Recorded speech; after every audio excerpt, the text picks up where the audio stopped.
Hola, bienvenidos a Cine Esperanzas, el show de los cinéfilos cuarentones, en el que un par de señores que ven cine mexicano en YouTube los reta a mantenerse despiertos durante los siguientes minutos, en los que vamos a parlotear sobre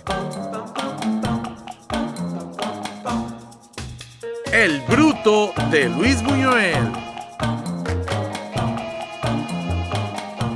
Bienvenidos, estamos aquí reunidos una vez más para celebrar nuestro ritual de amor por el cine en Cine Esperanzas, el show de los cinéfilos cuarentones en el que Paquito Rodríguez y un servidor, Fernando C. Fink, comentamos películas que nos han marcado, películas de nuevo estreno, películas que vimos hace poco, películas de todo tipo.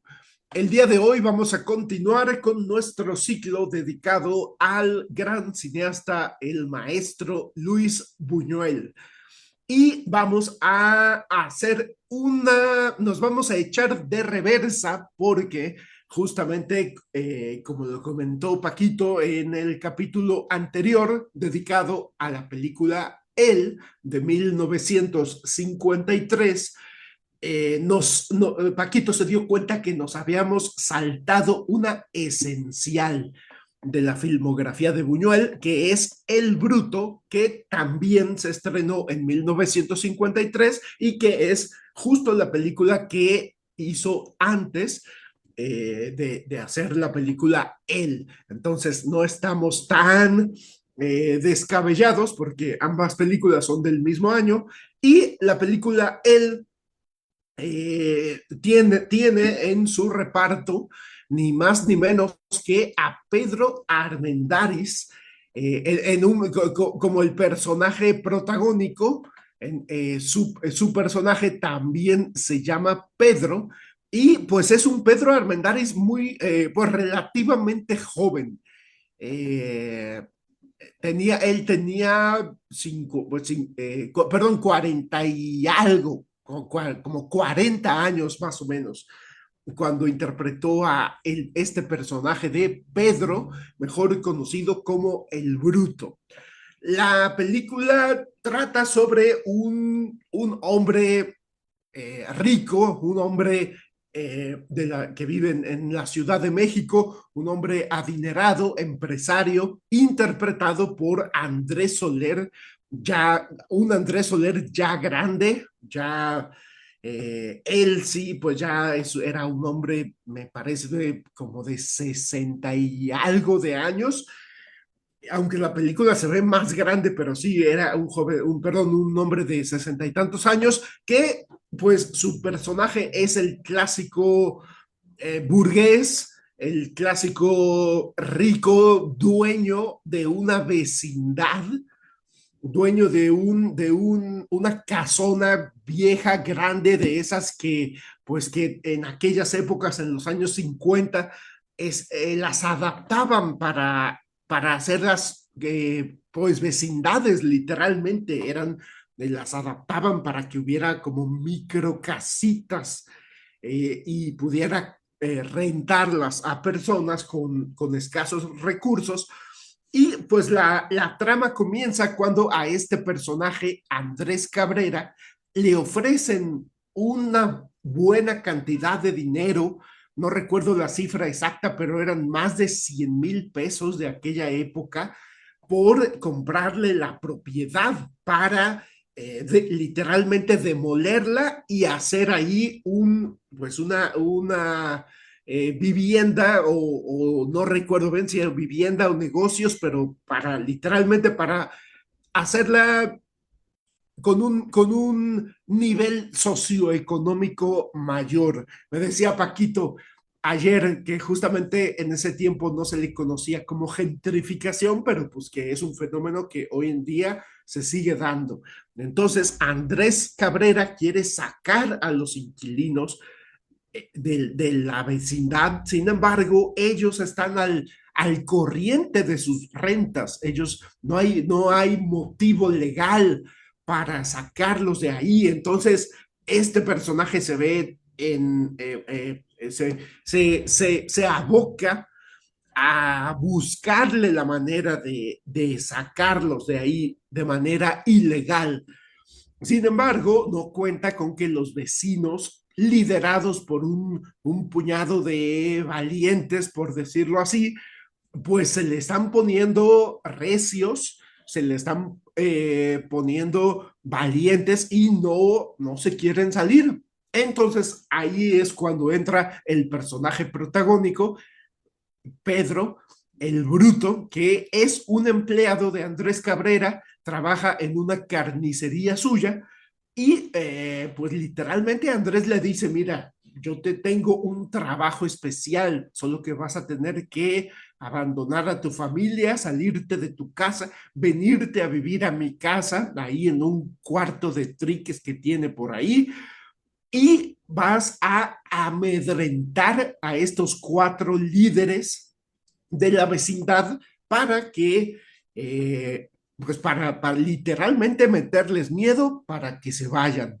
Entonces, este personaje de Pedro, literalmente, pues vemos que yo pienso, hace poquito estábamos platicando, hace unos minutos estábamos platicando Paquito y yo de que este personaje de Pedro es un hombre, pues como ya conocemos a Pedro Armendáriz, alto, fuerte, me decía Paquito, con unas capacidades físicas que él mismo ni siquiera alcanza a dimensionar qué tan fuerte es o qué tan capaz es para la violencia. Sin embargo, pues como lo dice el título de la película, es un bruto, es un hombre que creció pues con una carencia pues con carencias que lo llevaron a no ser muy listo, a no entender muy bien las cosas y pues literalmente tener una falta de malicia, una falta de colmillo.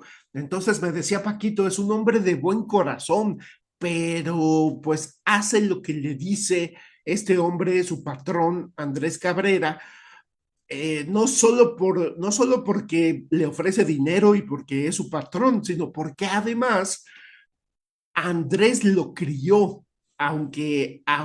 y se da a entender de manera muy explícita, incluso lo dice Pedro, que muy probablemente es su papá, Andrés Cabrera. Es muy probable que sea su padre, aunque no lo haya reconocido, pero lo crió, le dio lo poco que tuvo Pedro a lo largo de su infancia, de su juventud, se lo dio Andrés Cabrera, o sea, realmente lo ve como un padre. Entonces, por el agradecimiento que le tiene, Pedro, en efecto, le entra a esta misión, a amedrentar a estas personas, y se le pasa la mano con uno de ellos, con el personaje Carmelo González, interpretado por Roberto Meyer, y lo mata.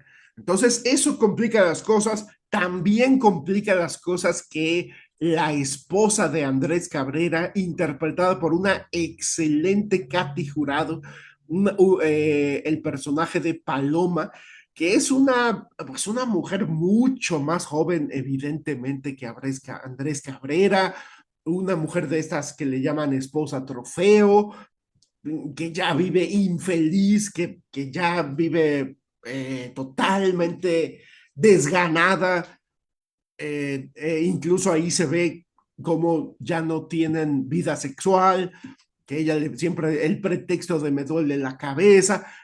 Andrés Cabrera pues ya no, pues ya pasó, ¿no? Lo que pudo haber en algún momento, con esta diferencia de edad tan grande, porque Paloma pues es una mujer joven, es una mujer de treinta y tantos años, que evidentemente se siente atraída por Pedro, que inicia una aventura con Pedro.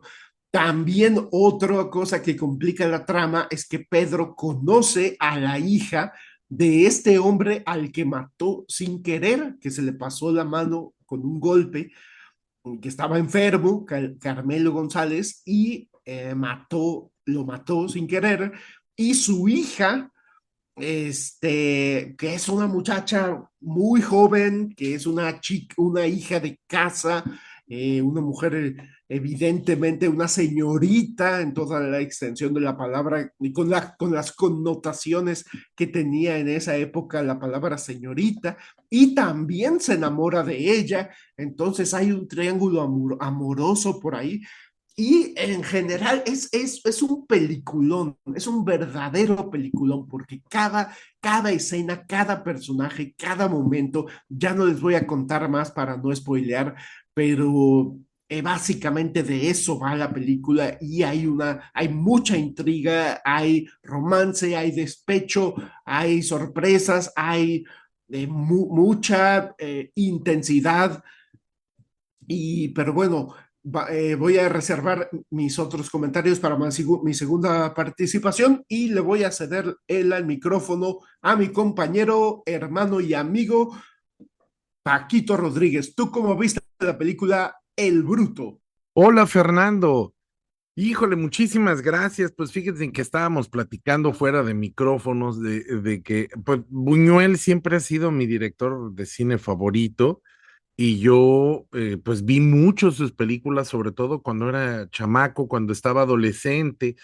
Y pues también mi papá fue una gran influencia en ese aspecto, porque a mi papá pues le gusta mucho el cine mexicano de la época de oro y entonces pues me cultivó en el cine mexicano de la época de oro y a mí me gusta mucho, ¿no?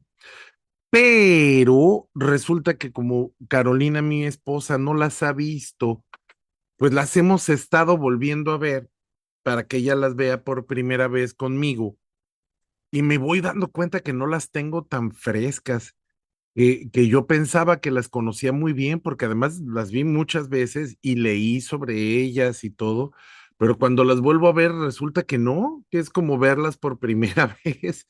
Entonces, es una situación que disfruto mucho porque justamente pues son películas que me gustan, que yo cultivé cuando era pequeño y que ahora pues es como volverlas a ver, pero las estoy viendo además con una perspectiva de adulto y las estoy viendo además con más conocimiento, con más con más cultura, si me permiten la sangronada, ¿no? Pues las veo con más cultura y las disfruto mejor. El Bruto podría integrarse como una trilogía de los machos mexicanos. No hemos todavía decidido cuál es la tercera, pero probablemente sería Ensayo de un crimen. Pero el Bruto forma esta trilogía que es El Bruto, él y probablemente Ensayo de un crimen. Ya veremos más adelante si seguimos pensando eso, pero nos la brincamos y por eso pusimos él primero. Entonces, como ya hicimos él y platicamos, dijimos, no, tenemos que ver el bruto y la tenemos que abordar porque es necesaria. Y justamente esa es mi observación. Pues ya Fernando tuvo a bien sintetizar la historia y darnos la sinopsis y entonces ya podemos empezar a establecer esos paralelismos. Y justamente, pues el bruto es un hombre muy macho, un hombre profundamente machista, es un hombre que es muy, muy fuerte, pero también es muy, muy tonto. Y eso le impide darse cuenta primero de su fuerza, o sea, sabe que es fuerte, pero no sabe qué tan fuerte es. Y segundo, pues es moralmente muy dependiente de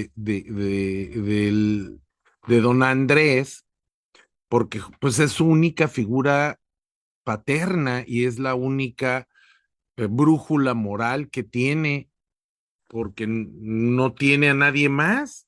Los demás lo consideran un tonto o le tienen miedo, muy poca gente le tiene cariño, muy poca gente le da el tiempo de conocerlo bien, se da el tiempo de conocerlo bien, y pues él vive como él piensa que es vivir bien. Él piensa que don Andrés es una persona buena porque pues es alguien, él es agradecido y es alguien que lo cuidó y que lo crió y que le dio las oportunidades que le han dado, pues oportunidades de económicas y es el que lo apoya moralmente y el que está ahí cuando él lo necesita. Entonces, para él, los inquilinos, pues, son unos malagradecidos y unas personas traidoras, porque para él, en su experiencia, Andrés es una persona buena. Y si es una persona buena, pues él debe tener la justa razón para hacer lo que está haciendo. No los conoce y reacciona en función del poquito conocimiento que tiene.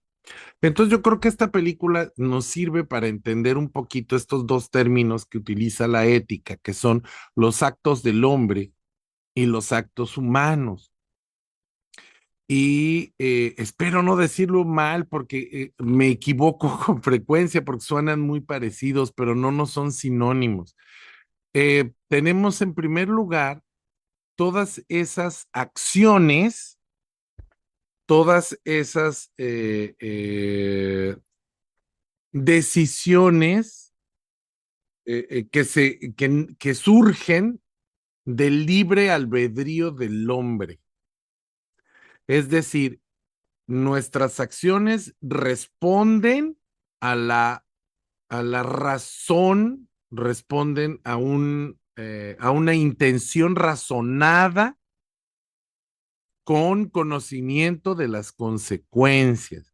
Entonces, es un acto humano, es tener conocimiento, tener libertad y tener voluntad para hacer las cosas. Y tenemos los actos del hombre que vienen más bien de la ignorancia, de una falta de raciocinio, que nacen de la pasión, que nacen del miedo, que nacen de la violencia, de los hábitos, de las costumbres. Esos son los actos del hombre. Y desde un punto de vista ético, pues hay una carga muy diferente. Es por eso que un crimen como el homicidio, por ejemplo, que es producto de una explosión de violencia o de ira incontenible, no es éticamente igual que un homicidio que se premedita, que se practica y que se ejecuta, aún sabiendo que está mal. Y aquí es donde entra el bruto. El bruto no es responsable en el sentido ético de lo que hace, porque el bruto no sabe que está haciendo mal. El bruto es instinto, es tan responsable como un perro o como un elefante o como un gorila. Él reacciona instintivamente. Claro, podemos decir que esa reacción impulsiva, no controlar esas reacciones impulsivas, pues son responsabilidad de él, del bruto. Pero entonces Buñuel no creo que lo haya hecho tan adrede, porque Buñuel no tenía una intención social cuando hizo esta película. Fue una idea que surgió así, tenemos esto y tenemos esto, vamos a hacerlo. Pero sí funciona de esa manera, porque Buñuel nos va planteando, es un niño que no tuvo amor, es un niño que no fue criado bien, que no se le dieron las herramientas emocionales para lidiar con su fuerza, con sus pasiones, y tan nos lo prueba que cuando llega una persona que sí le da esa oportunidad y que sí le da esas herramientas emocionales, él se transforma. Pero no es que se transforme, es que en el fondo nunca fue una persona mala. Es una persona agresiva porque es lo que le ha tocado vivir. Y esto surge de una anécdota de Buñuel, porque Buñuel, para prepararse para esta película, fue a pasar unos días con los matanceros y él veía horrorizado cómo con una destreza fría y calculadora, el matancero llegaba y apuñalaba a las reses una detrás de otra, mientras platicaba como si cualquier cosa pasara, y él veía a los becerritos caminando resignados, y cómo los mataban, los aventaban, y mientras todavía estaban pataleando vivos algunos ahí muriéndose, seguían muere y muere y muere y avienta y avienta y avienta.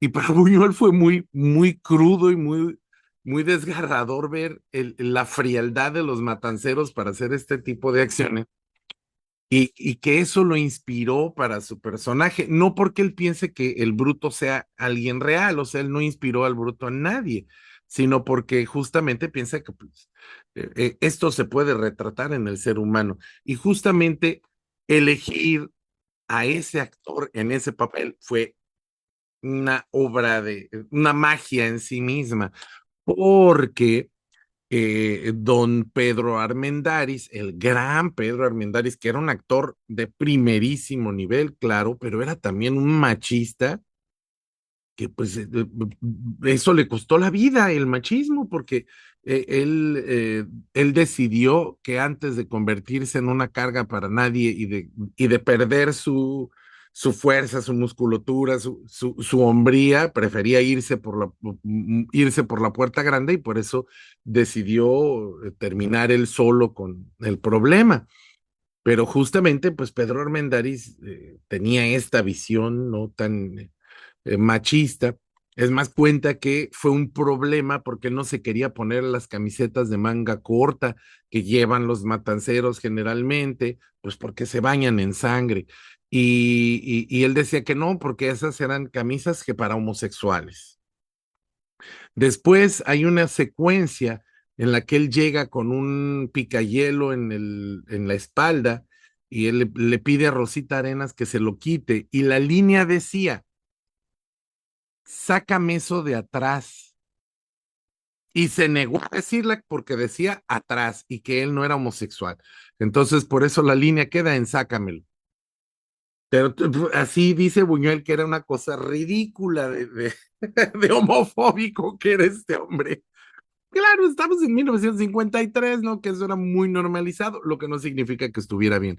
Bueno, pues el bruto es este personaje. Es un personaje reactivo, es un personaje emocional, es un personaje que no tuvo herramientas para ser mejor persona y que a través, como en en La Bella y la Bestia, a través de que conoce al personaje de Rosita Arenas, que es la víctima de sus fechorías, y que es una mujer pura, inocente y sin tacha, es que el bruto empieza a cambiar y empieza a convertirse en un hombre de bien, porque ahora es un hombre que si quiere tener familia, que si quiere casarse, que quiere una mujer a la que quiere adorar, amar y que quiere que lo quiera y que sea maternal, y él nunca ha vivido con una persona así, ha estado con muchas mujeres, pero ninguna mujer lo ha querido realmente, sino lo utilizan por su cuerpo o por su fuerza o por su dinero.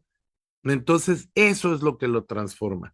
Por supuesto que podemos tener la misma crítica que hicimos en Su vida al cielo y que hicimos en él, porque Buñuel era profundamente conservador, es un hombre de una familia burguesa, y a pesar de que era así, sumamente moderno y sumamente conservador, pues ahí vivía en ese conflicto. Y en esta ocasión, pues la mujer buena es la mujer virgen, es la mujer dócil, es la mujer cariñosa, y la mujer mala, pues es la mujer sexualmente activa, la mujer que toma sus propias decisiones, la mujer que es independiente, y la mujer. Entonces, esta dicotomía de Buñuel, pues él sí la reconoce, él reconoce que él sí, siente fascinación por las mujeres dóciles y para él esas son las mujeres buenas y eso pues es profundamente conservador y machista. De nuevo, hay que verlo a la luz de la época en la que se hizo, porque de esa misma manera en que es profundamente machista, también es profundamente reconocedor de la libertad que tiene el personaje femenino de Katy Jurado, porque sí, es una canija, es una insidiosa, pero también es una mujer que es resultado de las experiencias que ha vivido, ha tenido que sobrevivir usando las herramientas que tiene, que es el mismo caso del bruto.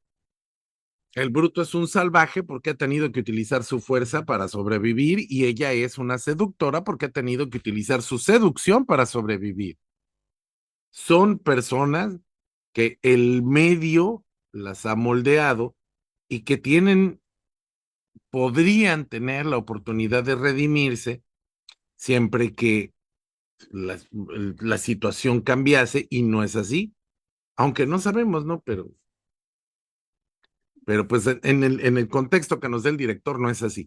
Y pues esto no deja de ser ese conflicto que siempre menciono de Buñuel. Por un lado nos dice, sí, cierto que las mujeres buenas son las dóciles y las malas son las libertinas, pero también es cierto que las mujeres libertinas pues también son bien interesantes y son mujeres fuertes y son mujeres a las que no les vas a decir con quién, cuándo, cómo ni dónde. Entonces es bien, es bien indeciso, ¿no? No se termina de decidir si va a ser un hombre moderno o si va a ser un hombre conservador. Es más conservador que moderno, no pasa el test de Bechdel, no lo pasa ni de queriendo ni forzando la situación. Voy a detenerme porque ya llevo como 14 minutos y todavía hay otras cosas que quiero mencionar, pero las voy a dejar para mi segunda participación y voy a ver qué retort me va a dar aquí Fernando en esta que es, creo que la cuarta película de Buñuel que analizamos. ¿Cómo la ves, Fer? Muchas gracias, Paquito. Qué interesante todo esto que nos comentas sobre Buñuel, sobre el machismo, literalmente sobre su personalidad y sobre las contradicciones que había en ella. Yo creo que eso le da muchísima riqueza a este guión que lo escribió con su amigo y su colaborador íntimo, Luis Alcoriza, del cual ya hemos hablado bastante en este podcast. Fue un argumento original, o sea, aquí no está basada en una novela. Este guión literalmente fue un argumento que sacaron de cero y yo pienso que está muy inspirado por el cine negro estadounidense. Conforme veía yo la película, lo primero que me llamó la atención fue la estética, que la estética era muy del cine negro, justamente con estos claroscuros muy marcados, encuadres que de repente se sienten un poquito raros, aunque no sean, digamos, no es el expresionismo alemán, pero el cine negro sí se caracteriza por encuadres que desconciertan un poco al espectador sin ser muy raros y la iluminación es parte de ello. Yo también pienso que la película entra dentro del cine negro, que debo decir que yo nunca he considerado al cine negro como un género, aunque muchos lo manejan como género, pero yo pienso que definitivamente no se le puede llamar género porque abarca muchos géneros. Yo diría que es una corriente estilística y temática que pues fue bautizada por los críticos franceses, ni siquiera obtuvo su nombre en su lugar de origen, en los Estados Unidos de América, fue bautizado por los franceses de acuerdo a las características que identificaron en él. Y yo pienso que esta película tiene todas esas características y que está muy bien adaptado al contexto mexicano sin perder esas características que ya mencioné en cuanto a lo visual, los claroscuros, que pues es la característica principal y por eso le llaman cine negro, pero también las temáticas son sórdidas, las temáticas son duras y como bien ya nos mencionó Paquito, que también es muy interesante este análisis que nos hace de los actos del hombre y los actos humanos. En el cine negro casi siempre los personajes se dejan llevar por sus pasiones y muchas veces no son enteramente responsables de sus actos criminales porque muchas veces son sin premeditación y sin planificación, aunque también el cine negro está lleno de asesinatos premeditados. Yo menciono esto de que el cine negro no es un género porque uno de los géneros dentro de los cuales se hizo mucho cine negro, pues fue el detectivesco, el clásico, que es muy hitchcockiano, la clásica película de un detective privado que es contratado para eh, investigar alguna infidelidad, etcétera, o algún crimen, como es el caso de Vértigo. Que Hitchcock también, al parecer, era un gran fanático del cine negro porque bueno, un fanático y uno de sus exponentes primarios. A mí me parece interesantísimo cómo Hitchcock hizo como los 39 escalones, una película de la época del cine negro, pero también hizo películas como Vértigo, que ya fueron posteriores al cine negro, porque incluso es una película a color.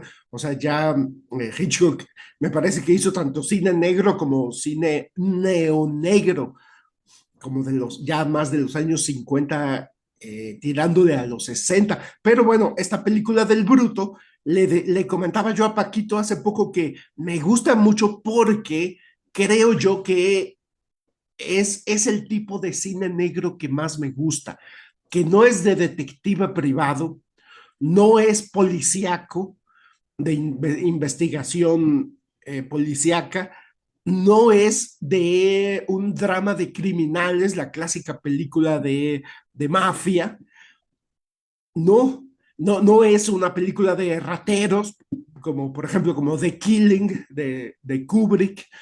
Es una película de esas de cine negro que se instalan en el género del melodrama.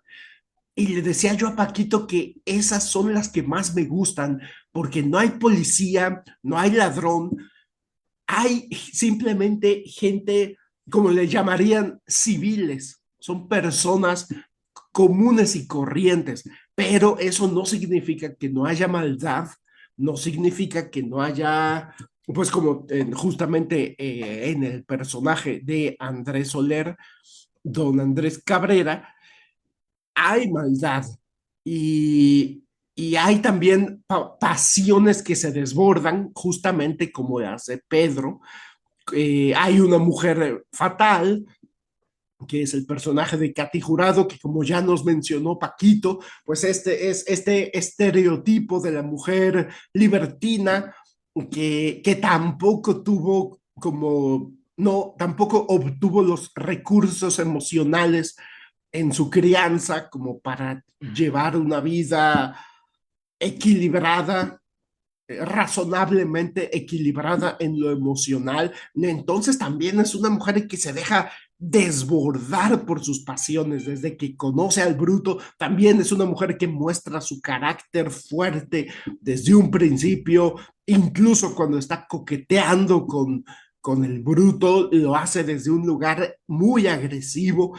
Y después, obviamente, cuando el Bruto se enamora del personaje, de la hija de don Carmelo González, que como ya nos dijo Paquito, es este estereotipo de la mujer virgen, de la mujer dócil, la mujer buena, y le despierta a Pedro, pues esta, como nos dijo Paquito, esta necesidad de ser, de querer y ser querido, de tener una relación recíproca, romántica, bonita, de cuidar a la mujer y ser cuidado por ella.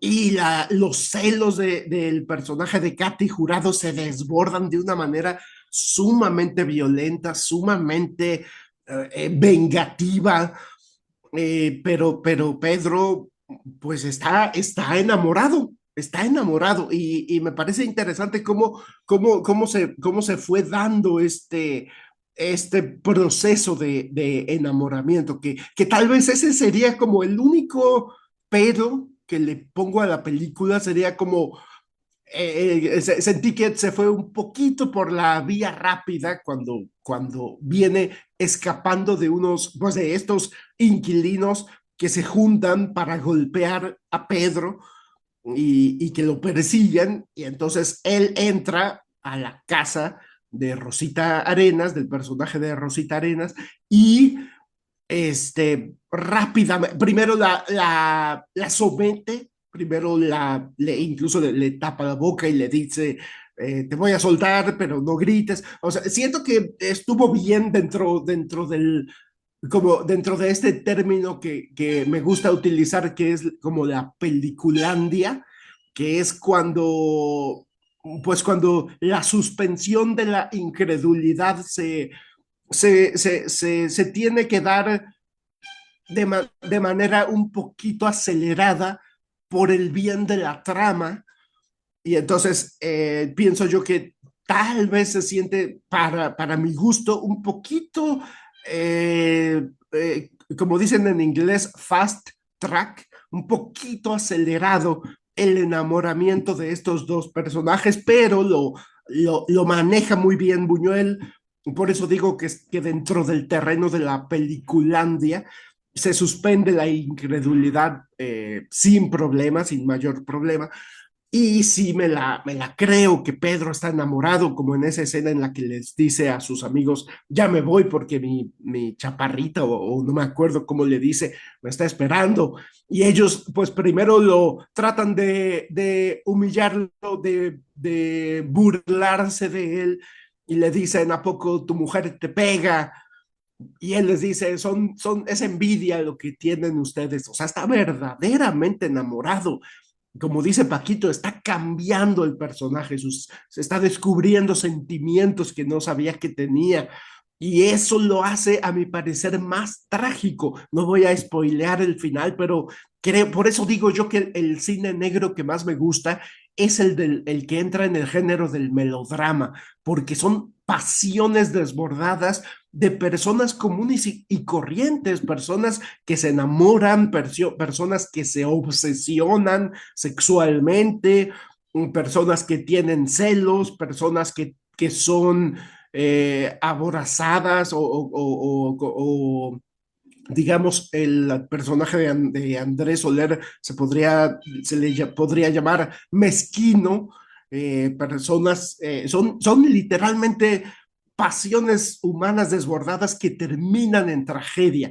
Y yo mencionaría, por ejemplo, películas como Double, no me sé el título en español, pero esta película Indemnity, que es un clásico del cine negro, que me parece que es de ese tipo de melodrama, que no hay detectives, no hay policías, son simplemente personas y comunes y corrientes eh, llevando a cabo acciones pues malvadas, llevando a cabo acciones poco éticas que terminan en tragedia. Y yo diría que los hermanos Cohen también son fanáticos del cine negro melodrama, porque me vienen a la mente dos películas que son justamente así, como es su ópera prima, Blood Simple, y como lo fue después ese mega homenaje al cine negro que se llama El hombre que nunca estuvo, que trata sobre un peluquero, literalmente un melodrama sobre un peluquero que se mete en problemas, y que me gusta mucho ese tipo de cine negro porque son películas en donde la tragedia se siente más fuerte, porque no son criminales, porque no son policías, no son personas que se dedican a la violencia, pero caen en la violencia y que caen en la tragedia. Pero bueno, yo con esto concluyo mi segunda participación. Le mando un abrazo a nuestra productora ejecutiva, Carolina González. Un abrazo, por supuesto, a su hijo Mario Humberto, y un abrazo y agradecimiento a Paquito Rodríguez, que sin él este podcast no podría existir, y un agradecimiento a usted que nos está escuchando debrayar sobre el cine. Muchas gracias, Paquito. No, no, gracias a ti, porque justamente por este podcast tuve la oportunidad de volver a ver El Bruto, una película que siempre me fascinó desde que era yo niño y ahora la disfruto pues más. La disfruto más porque ya estoy grande, ya soy viejo. Esta idea del Bruto la llevó Luis Alcoriza. Luis Alcoriza, que es un director del que hemos hablado en muchos episodios anteriormente y que además, pues ya hemos establecido que tenía una gran amistad y una colaboración laboral muy fuerte con Luis Buñuel y él le llevó la idea de este hombre dueño de una casa vecindad que quiere despojar a los arrendadores para poder vender el terreno y ganar dinero, que es el problema del que habló Fernando. Es increíble que una película que ocurre en 1953 sea tan actual, ¿no? 73 años después. Impresionante que no nos hemos movido ni un centímetro del mismo lugar en el que estábamos. Bueno, pues resulta que las cosas que aportó Buñuel al guión son tan importantes y tan divertidas como todo lo que acabamos de conversar. Una de ellas, y que también se me hace un punto, un vaso comunicante con la película de Él, es que el personaje del Bruto, que es potencialmente hijo de don Andrés, pues es nieto de un español. El viejito español es una idea de Buñuel, es un viejito que quiere comer dulces, que ya está senil, que ya está teniendo regresiones y que es profundamente tierno y que también establece una tónica o que nos permite adivinar la paternidad del bruto porque hay una secuencia donde él está seduciendo, el viejito está tratando de seducir a Katy Jurado y él le dice, yo era muy fuerte. Yo me ponía una nuez aquí en el brazo y con el puro músculo la rompía. Y entonces el bruto toma la nuez y le dice, ¿cómo? Así y, ¡prac! Y rompe la nuez. Igualito. Entonces ya vemos de dónde saca su fuerza el bruto, de dónde sale esa fuerza bruta. Y es un personaje que además está teniendo regresiones, que ya se comporta como niño y que es hijo de su hijo, que los padres se vuelven hijos y los hijos se vuelven padres. Entonces, todo el tiempo está reclamando sus dulces. Es una anécdota que a mi papá le divertía mucho que el viejito diciendo puñales y ya y todo el mundo está ardiendo y el viejito lo único que le preocupan son sus dulces, que son sus dulcecitos. Y bueno, pues este personaje se me hace interesantísimo. Primero porque les digo, establece ese paralelismo. Él también es nieto de españoles que inmigraron a México, de españoles además burgueses, de españoles con dinero que emigraron a México y que ambos han sufrido la revolución, los estragos de la revolución y que los dos están luchando por recuperar lo suyo, pero a la mala, pues. Es la misma tónica, la misma historia, ¿no? Pero en este caso, pues en el bruto están despojando a unas familias que podemos ver. Uy, perdón, discúlpame, Carolina, mi productora ejecutiva, ella me regaña siempre que bostezo. Perdón. En esta película sí podemos ver a las víctimas, a los despojados. En la de él, pues solamente es algo teórico que se menciona ya. Y al final Buñuel casi siempre empatiza con los desprotegidos. No es su intención hacer un filme social, pero por lo general sí va a empatizar más con esa gente.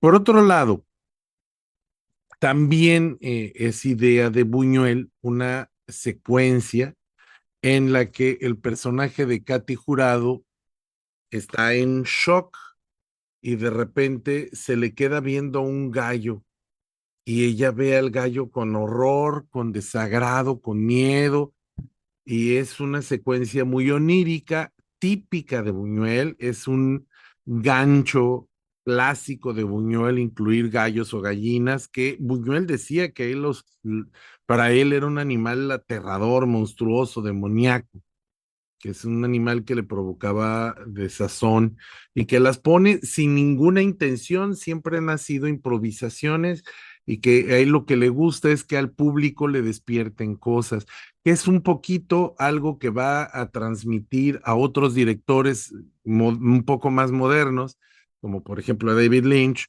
que van a crear estas películas que no se forman en la mente del director, sino en la mente de los espectadores.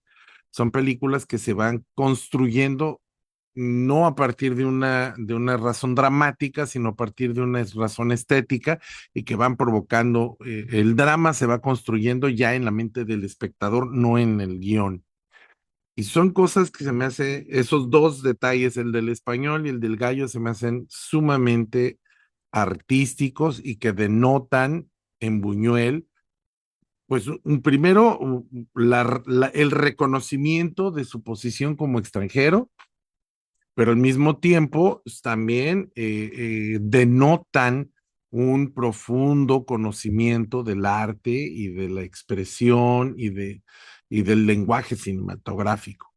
Tenemos muchos otros detalles que podemos mencionar de El Bruto que me parecen relevantes, la fotografía, el montaje de los escenarios, que fue filmada casi exclusivamente en interiores, en un set, pero también hay como un saborcito medio realista que a Buñuel no le gustaba, no le gustaba que se lo dijeran, pero sí tiene como un saborcito italiano que de hecho me recuerda mucho, me recuerda a una película del italiano Ettore Scola que se llama, nunca recuerdo el orden bien, así que lo voy a buscar ahorita. A ver, sucios, feos y malos. ¡Ay, sí le atiné!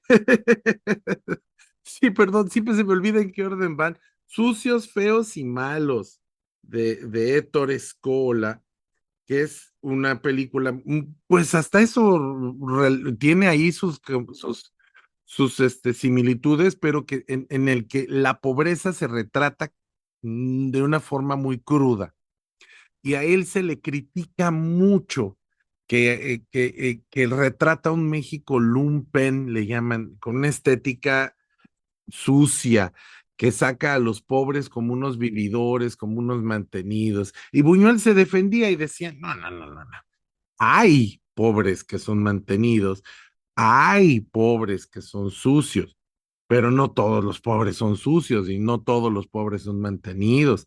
Mis personajes no reflejan o no generalizan, son un síntoma que yo vi en la vida real, pero que no es definitivo, no es una generalidad y no es intención de la película que sea así, pero muchos críticos eso fue lo que vieron y lo que les molestó. Recuerden que los años 50 estamos viviendo el milagro mexicano y existe esta idea de que México es un país que ya alcanzó la modernidad, es un país que está a la altura de las grandes urbes del mundo, de Nueva York y de París y de... Entonces tienen esta idea de que en Nueva York, en París no hay pobres y de que en México todo está bien y que cuando tú retratas al México sucio, al México feo, pues estás criticando a los pobres y los pobres todos son buenos, porque la visión de los pobres que existe en el consciente mexicano es la de nosotros los pobres, que es un melodrama que comete el pecado, por lo menos en las primeras películas, en la tercera ya hay un momento en el que se confiesa, pero en las primeras películas comete el pecado de decirnos que los pobres son buenos y los ricos son malos, y después pues lo va arreglando, ¿no? De hecho, termina, siempre el final de la película dice, el pobre no quiere al rico y el rico no quiere al pobre porque no se conocen. Y un poquito eso es una tesis que va arreglando la visión, pero ya en la práctica, cuando tú ves la película, tú dices, es que los pobres son buenos y los malos, los ricos son malos. Y hasta la tercera hay un momento en el que sí, Joaquín Cordero, la esposa lo increpa. Bueno, pues que todos los pobres son buenos. Y él dice, no, pues lo hay de todo. Si los hay hasta asesinos y ladrones.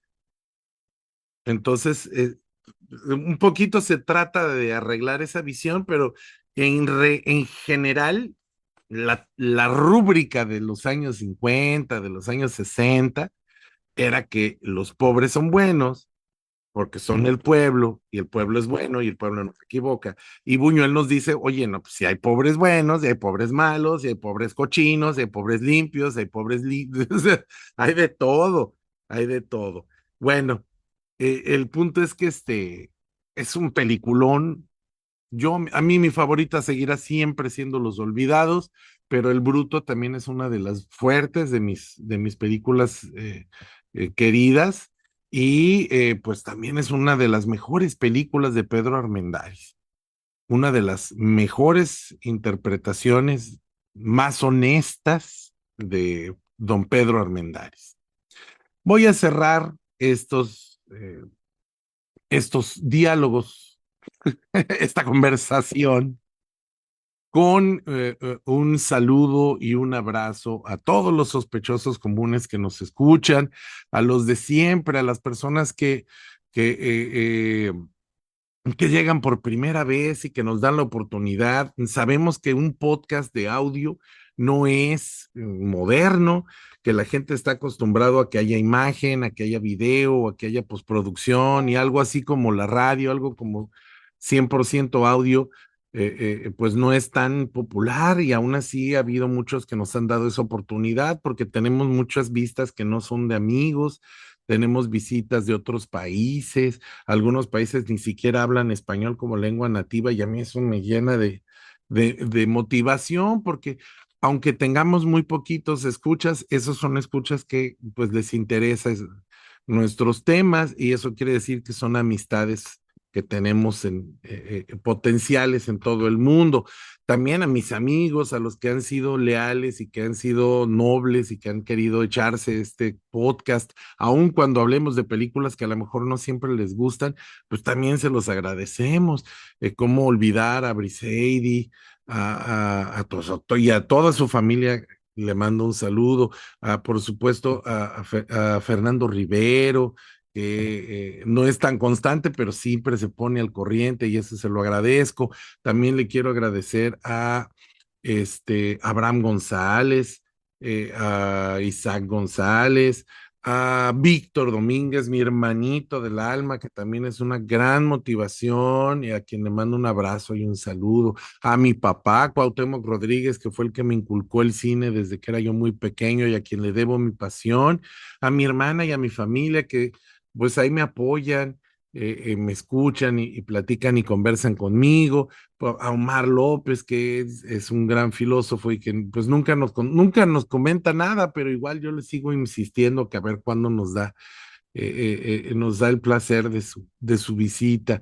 Y pues a cualquiera que nos vaya a escuchar en el futuro, aquí estamos nosotros compartiendo nuestra pasión con puro amor y puro cariño. Este es un proyecto de amor que se hace con cariño y que no tiene ningún objetivo económico.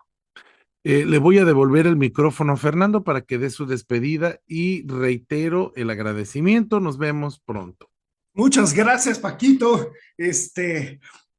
Bueno, ya una vez más me despedí antes de tiempo, pero bueno, reitero que le agradezco muchísimo a Carolina González Palazuelos porque pues este tiempo que nos estamos tomando es el recurso más importante que puede haber y que gracias a ella podemos tomárnoslo. Y también, por supuesto, el agradecimiento a Paquito porque hace uso de ese tiempo para estar aquí conmigo y estar con ustedes y también ustedes nos brindan su tiempo. Entonces es como un intercambio de tiempos y el tiempo es oro. Muchos dicen que el tiempo es dinero, pero yo digo que el tiempo es mucho más valioso que el dinero.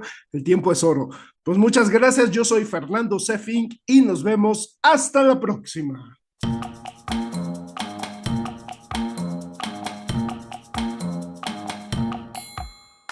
Esta fue la 7ª temporada de Sin Esperanzas, el show de los cinéfilos cuarentones, con Fernando Sefing y Paquito Rodríguez.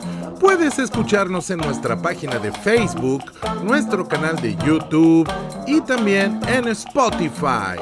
¡Hasta la próxima!